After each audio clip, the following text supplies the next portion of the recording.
प्रसारमाध्यमाच्या माध्यमातून? नाही नाही नाही नाही, मी काही नाराज बिराज असण्याचं काही कारण नाही. एखाद्याने मागणी करावी का तर करावी, ते काही गैर नाहीये. पण मिळालं नाही म्हणून नाराज व्हायचं काय कारण आहे? बघा, ज्या संभाजीनगरमध्ये एकेकाळी आमच्याकडे प्रचंड सत्ता होती, जिकडे आमचे 5-6 आमदार होते, खासदार होते, महापालिकेत सत्ता होती, आज त्या संभाजीनगरमध्ये फार पक्षाची अडचणीची अवस्था आहे.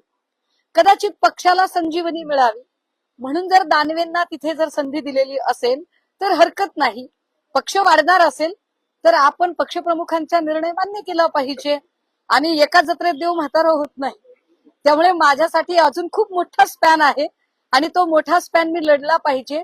उलट मला याचा जास्त आनंद आहे की कदाचित पक्षप्रमुखांनी जर असा निकष लावला असेल की आपण सुषमाताईंना जरी नाही दिलं तरी त्या नाराज होणार नाहीत आणि त्या कुठल्याही पक्षात जाणार नाहीत, तर मला वाटतंय हा माझा पक्षनिष्ठा, माझ्याबद्दलच्या पक्षनिष्ठेचा सन्मान आहे.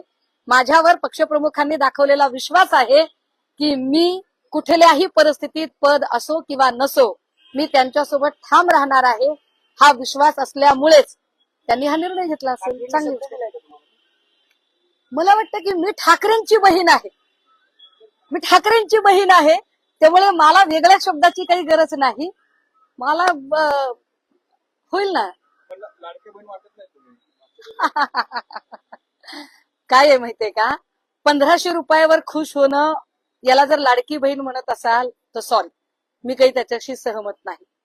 माझ्यासाठी पदांपेक्षा सुद्धा सन्मान जास्त महत्वाचा आहे, सुरक्षितता जास्त महत्वाची आहे.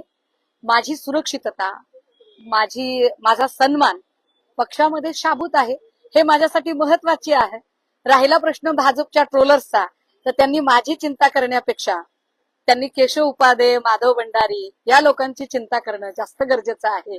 ते त्यांच्यासाठी जास्त हितकारक आहे. काहीतरी म्हात्रेबाईंनी पण काहीतरी ट्विट केलं होतं.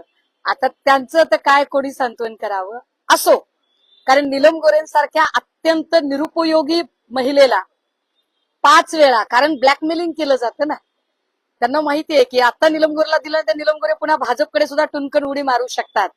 त्यामुळे कधी कधी अशा ब्लॅकमेलिंग करणाऱ्या निरुपयोगी लोकांना पण द्यावं लागतं.